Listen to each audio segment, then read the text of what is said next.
What's up, MMA fans? This is your boy Finn, the host of Fighting with Finn, the MMA podcast, where we discuss all things mixed martial arts, combat sports, and various topics from time to time as well.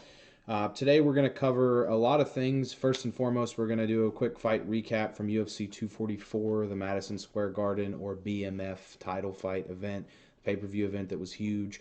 Cover some recent events and then look at some upcoming fights as well. So jumping into it, first and foremost, want to talk about UFC 244. Fantastic card. A lot of implications for a lot of different divisions within the UFC itself.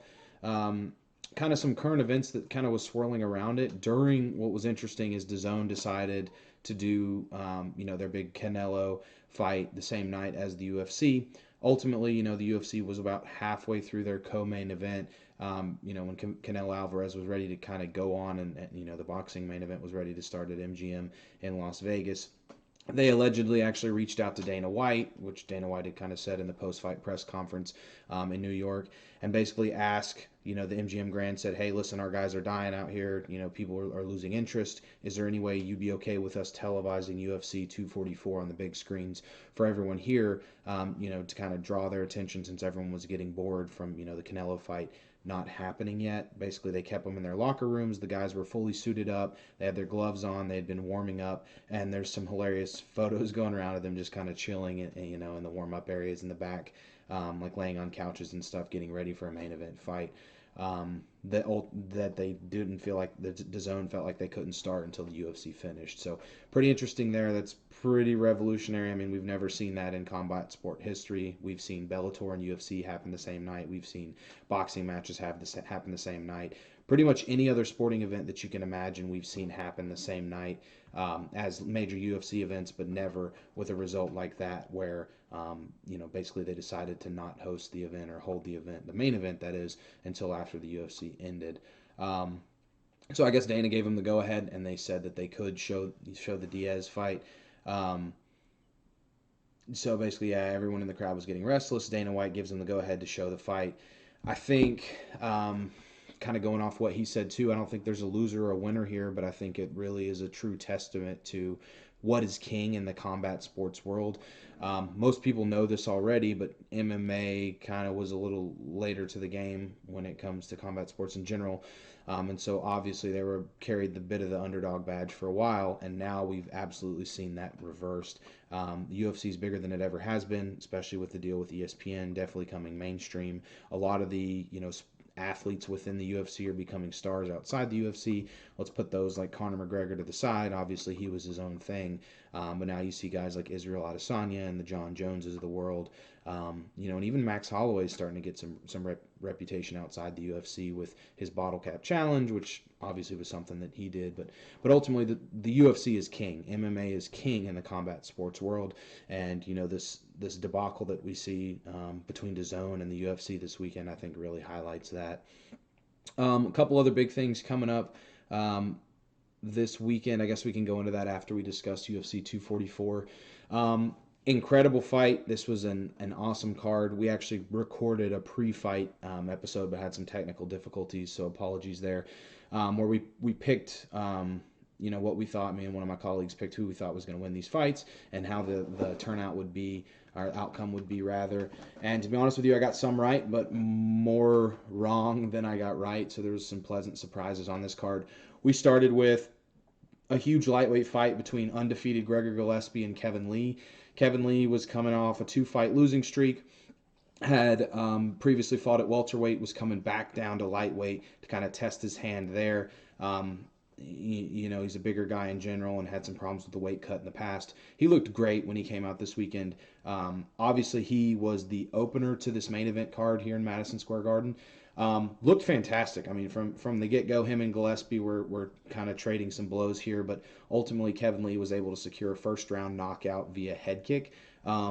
It was a masterful, beautiful kick. It's something that I think Kevin Lee needed. Looking at some of his post-fight interviews and conversations that he's had about his performance, I think it really rejuvenated him. Definitely gave him, some extra pep in his step, so to speak, and was something that his career desperately needed to get him kind of back on track. Fantastic showing, especially for a guy who's coming through some adversity. His previous coach had passed away. Then he'd strung together some losses and things and fallen on some hard times. But ultimately, he shifted, moved to TriStar, and is now fighting. His head coach is Firas Zahabi, the same head coach as George St. Pierre. We'd all seen what that camp was able to do with GSP. So it looks like Kevin Lee has really started to turn a new leaf here. Who's to say what's going to happen to him after this fight, or where his career will take him after this fight? I think he had a pretty good perspective and was carrying himself pretty well. After the fight, was being humble, thanked his coaches, was happy to be where he was, and said just generally that he's now showing off some of the skills that he'd been talking about for a while, but that a lot of people didn't know that he actually had. So we'll see what happens with him. There's a ton of good fights at lightweight for him. Obviously, there's a pretty big queue there at lightweight. Everyone's thinking they're going to do Khabib, Tony Ferguson early, quarter one of 2020. So we'll see what happens there, and there is a rather long queue there. Obviously, everyone in the division is vying for that Conor McGregor fight. But it's interesting. It will be interesting to see what happens with young Kevin Lee. Still a very young guy. Don't want to discredit Gregor Gillespie here. Definitely was a tough night for him. He was on the receiving end of a first-round knockout. He'd received his first loss in his MMA career. But the guy's young as well, so he's got a long career ahead of him, and I think he'll definitely be a title contender at some point. The duration of his career, 13-1. Can from here, I mean, he can definitely go back to the drawing board and see maybe what he could do different. But ultimately, Kevin Lee was the better man that night. The second fight on the main card was a heavyweight bout between Derek Lewis and Blagoy Ivanov. From the stare downs, I mean, Blagoy looked. I mean, let's be honest here. Blagoy rather, he's an extremely tough guy. He's been stabbed. I think he's been stabbed a couple times, to be honest with you. But the most notable one is a scar that he has in the middle of his chest. And Derek Lewis jokingly was asked if he was targeting that, and he said something about the booty hole or something. Derek Lewis is a ridiculous individual himself, but he ultimately Derek Lewis was able to edge out the decision win here. Pretty close fight. Derek seemed to have him, backed up a good bit of the fight. Was able to control the octagon for the majority of it. Looked like he began to gas out and was looking just for some big shots. He would kind of bide his time. Definitely looked like a more well-rounded fighter, so to speak. Wasn't totally out there just looking for the big shot to finish. Was punches and bunches, finding big flurries from time to time, and then would recoup and kind of slow down a little bit to kind of gather his energy. But he looked good. I mean, a lot of people jokingly said that his physique was much better this time, and that he looked like a more well-rounded and prepared fighter. So that was definitely cool to see from Derek Lewis, coming back off of some losses there. Definitely very exciting, very entertaining fighter, and hilarious personality outside of the octagon. So congratulations to him and his team. The next fight on the main card was a very interesting one between, it was a welterweight fight between Stephen Thompson and Vincent Luque. I actually thought Luque was probably going to win this fight. Thompson was coming off of a vicious loss to Pettis, where he got knocked out with that Superman punch in Showtime style from Anthony Pettis. But pleasantly surprised. Wonder Boy came out and definitely implemented his game plan. His movement was crisp. His technique was crisp. I mean, a lot of people were saying that it was vintage Wonder Boy, but you got to remember he's had some tough fights here recently. I mean, he fights, obviously he's the gatekeeper to getting in the title shot, and he fights all those guys, Tyron Woodley, Darren Till, to name a couple, of tough losses that he's taken there. But even in those fights, I mean, they were still pretty close fights. I know Woodley almost put him out, but the Till fight was very close, could have potentially gone either way. And then to see him lose against, Pettis, that's kind of why I thought that he may come back and have some difficulty with someone like, Vincent Luque, who was coming off a huge victory against Mike Perry. That fight, he kind of had taken it decisively towards the end of that fight, where he kneed Mike Perry in the face and broke his nose, became a big bloody mess. So I'd maybe given him a little more stock in that. But again, he's another one of those young guys that still has a lot of fight left in him. His career is just kind of blossoming. So it'll be interesting to see where he goes from here. But ultimately, Stephen Wonderboy Thompson was the better man Saturday night. He implemented his game plan as per usual, some of the best stand-up and striking in the game. I remember distinctly a couple, sidekicks, or one sidekick in particular that put Luque down, and then he also dropped him. Let's see, let's look at the CompuStrikes.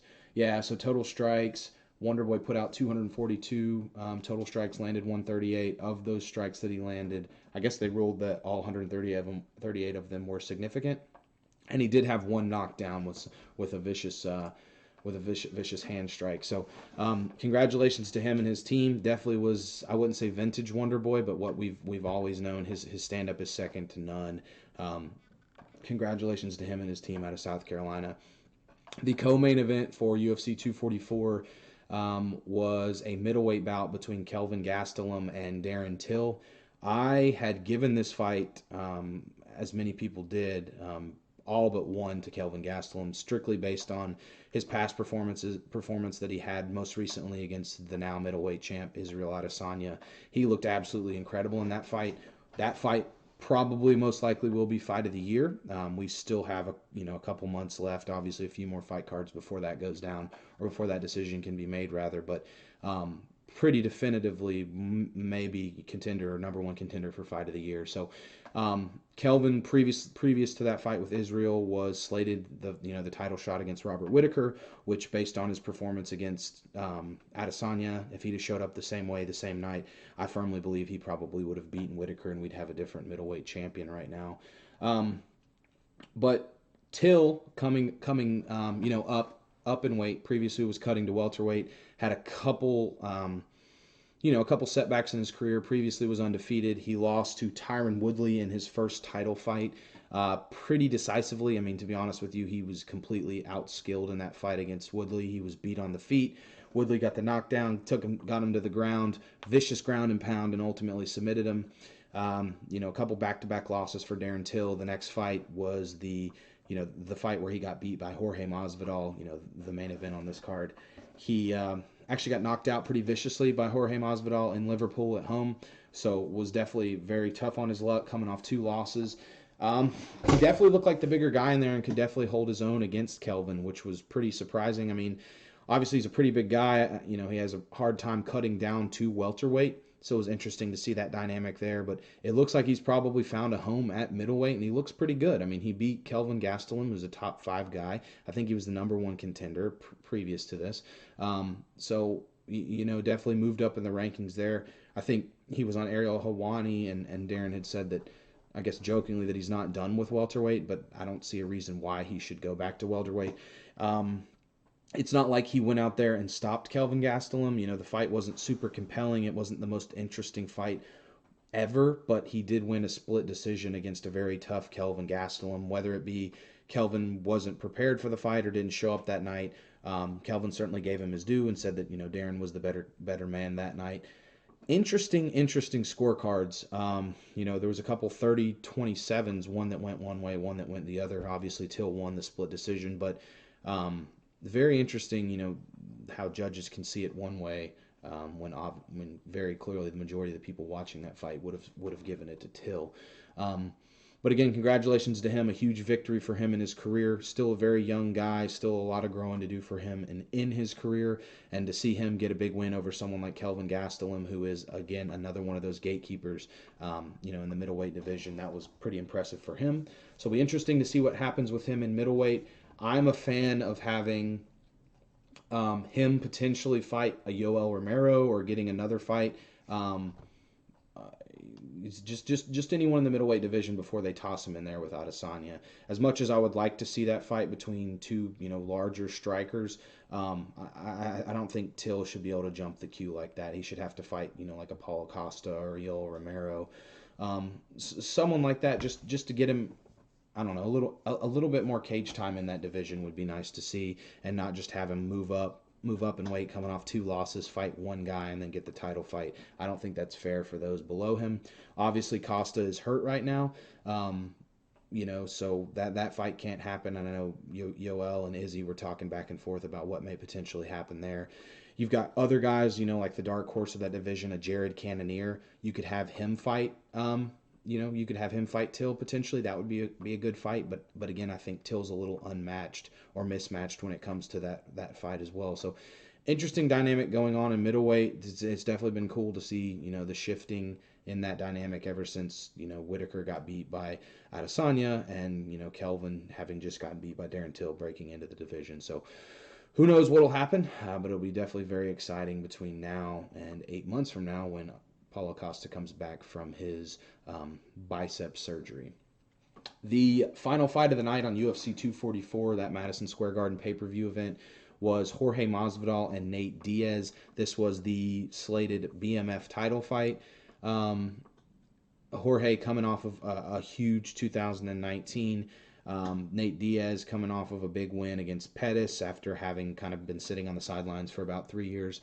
Masvidal really, really rejuvenating his career. Obviously been fighting for a while, around 16 years or so. Had a huge year, one in which, he beat Darren Till. Knocked Darren Till out in Liverpool in a devastating fashion, followed by the backstage scrap with Leon Edwards where he served him the 3-piece in the soda. That was also caught live on ESPN. That kind of jettisoned him a little bit more into stardom. And then, the back and forth debacle between him and Ben Askren that ultimately yielded, as everyone knows, the Flying V victory for the fastest knockout in UFC history. And also, to kind of serve the first L to Ben Askren of his career, too, after moving over from one. So definitely, Jorge Masvidal, recency bias would say that he's the bigger star, but it seemed as if Nate Diaz was calling the majority of the shots. I mean, he obviously called out Masvidal. Masvidal probably would have been next for the title fight. Still will be next for the title fight, I think, between Usman and Covington, depending on who wins there. But it was really cool to see Nate come out. Obviously he had that whole issue with USADA, and he came out. The UFC was trying to keep him quiet. They said, that they had an adverse finding in his pre-fight drug testing. They apparently had changed the rule recently and come out and kind of absolved him of any wrongdoing. So Nate, was cleared by both New York and the UFC and USADA to go in there and be able to fight. So it was nice that we got this fight. It ultimately wasn't a super competitive showing. Everyone knows, it got stopped in the third, into the third, going into the fourth via doctor stoppage. They took a look at those cuts. I was actually watching the fights with a couple friends, told one of my friends, and he said that, it was a bad take or that he didn't appreciate my hot take, so to speak. Shout out to Killian. But after that big elbow landed, I said, listen, man, that cut's pretty bad. Obviously, it's one that he gets pretty often. Everyone knows that. Nate gets cut up. It's basically the same cut from his last fight. But I told him, the guys that I was watching the fight with, that if the fight didn't get stopped, that the doctors at bare minimum would be taking a look at that eye. And that's what happened. Very unfortunate situation. I didn't have a huge problem with the doctor stoppage. I mean, it was a huge event. I mean, The Rock was at the weigh-ins, made a huge announcement, was going to be presenting the title. You had the President of the United States in the crowd, and so just a lot of eyes on this event. And I think with New York being pretty conservative anyways, there's a lot of factors that go into it. Could the fight have continued to go on? Absolutely. Do I think that Nate would have wanted to continue fighting and probably would have found some success? The first 3 rounds weren't super compelling. I mean, obviously, you saw Masvidal had the knockdown, and I believe they awarded him. Well, Masvidal had a couple knockdowns in the first 3 rounds, and they had awarded him a takedown as well. It just seemed like even in the clinch that Masvidal was the much larger guy, definitely carried more power. You could see from the exchanges, I mean, other than Nate being cut above his eye and below the eye, he was definitely wearing the more damage of the two fighters from just, Masvidal carrying so much power. On the ground, Nate's defense was pretty good. Ultimately, Jorge wasn't entertaining any of that. He didn't want to go to the ground. He didn't want to grapple with Nate for good reason, obviously. But landing some vicious ground and pound whenever Nate was on his back, and then eventually would get stood back up. Both of the guys were kind of calling for a rematch. I think Masvidal was doing it more out of respect for Diaz, and that he didn't want the fight to be stopped that way, and he certainly didn't want to win the BMF belt off of a doctor stoppage. Would have liked to have won in a more concisive way, but I don't know that the fight needs to happen again. I think Masvidal should fight the winner of Usman Covington.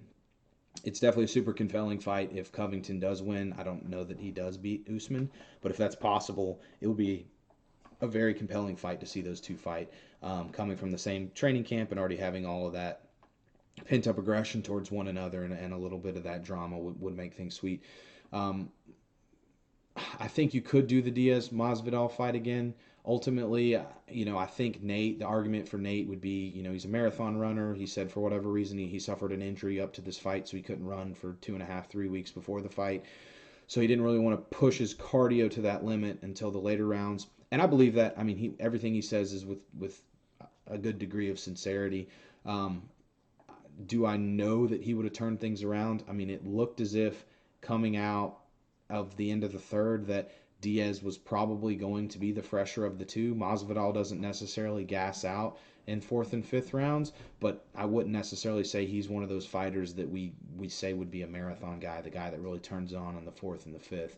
I think for the Masvidal fans, it was definitely a good showing. I mean, he decisively won rounds 1 through 3. Not the greatest game plan on the Diaz's part. I mean, it's a fight. You should absolutely come out, from the get-go swinging from the gate, so to speak, to be cliche there. But from what we've seen in the past, I mean, Diaz has the ability to turn it on in the fourth and the fifth. So from that standpoint, it certainly makes the fight more compelling. He wasn't stopped, decisively in any way, shape, or form. It was a doctor stoppage, so that adds a little more fuel to the flames. And then also kind of preserves Nate Diaz's stock a little bit, because he did take an L, but he didn't take an L in a way that, he didn't get a unanimous decision against him, obviously, and then didn't get stopped. There is another argument on the other side that, if it's a 3-round fight, Masvidal took all 3, he potentially, you know what I mean, should have won the fight anyways, and I get that. So a lot of judges, I think, gave him 10-8 rounds too, deservingly so. I mean, he got 2 knockdowns on Diaz and a takedown too, and was definitely landing the bigger of the strikes. I personally didn't have a problem with the stoppage. Like I said, I personally also would not like to see that fight again, but there's no doubt in my mind that if it had continued for rounds 4 and 5, we may have seen a little more momentum out of Diaz. I think Brendan Schaub had said that, jokingly, that Jorge Masvidal was tired from having beat up Diaz for 3 rounds, and I get that. But he's one of those guys that's been on the record that we know in rounds 4 and 5, he has in those championship rounds, he has the ability to turn it on and do big things. So ultimately, as the fans, I think we were the winners tonight. We saw some fantastic fights. We saw some shakeup in all these divisions. We saw a lot of hype get silenced. One fight that I didn't really touch on too much, but to go back to the prelims, the main event on the prelims, Corey Anderson and Johnny Walker, that was an incredible fight. Corey Anderson came out with a ton of fire in the first round and was able to finish Johnny Walker, his first time losing in the UFC. And then afterwards, he had somewhat of a debacle with the UFC and was very passionate after the fight. But, Corey Anderson's on a good win streak. He hasn't finished his fights in that exciting of fashion. I believe the 2 before this, he, just had decision victories. But, I mean, there's no way anyone's overlooking him now. I tweeted it. A lot of people tweeted it too. But if he doesn't get the next title shot, I understand. It should probably be a Dominic Reyes. But if there's a Q beyond that, I would think he's next in line to get that shot at John Jones. I think obviously Walker not really super high ranked or anything like that, so it's not like that win is much better than what Reyes was able to do to Chris Weidman, who was also unranked in the division coming up. But I think the more compelling fight at this point would be Dominic Reyes. I do like Corey Anderson a lot. I think he's got a good personality. I think he's an incredible fighter, and I think he possesses the skills to really challenge John Jones. But I don't think this statement against Johnny Walker was the most compelling performance. Really, again, obviously Walker had a ton of hype, but it's not the most compelling win to get him the title fight. I think if he would have got on the mic and had a good promotion and maybe called out John and was a little more respectful towards the UFC, he may be next in line just due to the fact that John tweeted at him afterwards. But it's the old saying, you can't bite the hand that feeds you. So I don't see him kind of talking smack to Dana White or talking smack to the UFC saying they've got a conspiracy against him, they don't like him, they want to get him beat, things like that, is the best way for you to get a title shot. I mean, it certainly could happen. Anything can happen in this sport. If John were to reach out to UFC brass, I'm sure he could convince them to make that fight happen. But I don't think that's the best way to go about doing it. Either way, congratulations to Corey Anderson. He shut down a tough Johnny Walker, silenced all the haters, and quieted a bunch of hype on that front. Let's see. The next fight that we're looking at from UFC is UFC Fight Night 163 at CSKA Arena. That is a fight in Russia, headlined by Zabit Magomedsharipov versus Calvin Kattar. Difficult fight to call. I would probably give the edge to Zabit, but Calvin is on a tear, and I would think would have the ability to beat someone like Zabit. This fight was previously supposed to be at UFC Boston, a card that me and some associates actually attended. It got moved. Coincidentally, another fighter that got added to that same card that also got added to this card last minute is Greg Hardy. Greg Hardy will be fighting Alexander Volkov.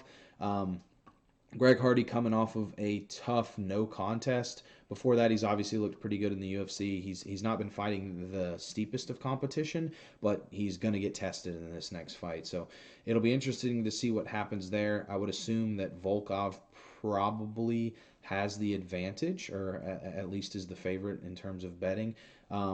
Greg Hardy coming off of, that it wasn't a loss. He won the fight, obviously. Wasn't the most compelling or exciting fight, to be honest with you. A lot of people were booing, which they're going to boo Greg Hardy regardless. But the whole incident with the inhaler, where he took a hit from his inhaler in his corner, and then came out and said later that he didn't need the inhaler, whatever the situation may have been. I think at some point this dark cloud will no longer hang over Greg Hardy's head, at least for MMA fans. I mean, MMA fans are willing to put up with a good bit. I mean, look at the Conor McGregor antics. He can do no wrong.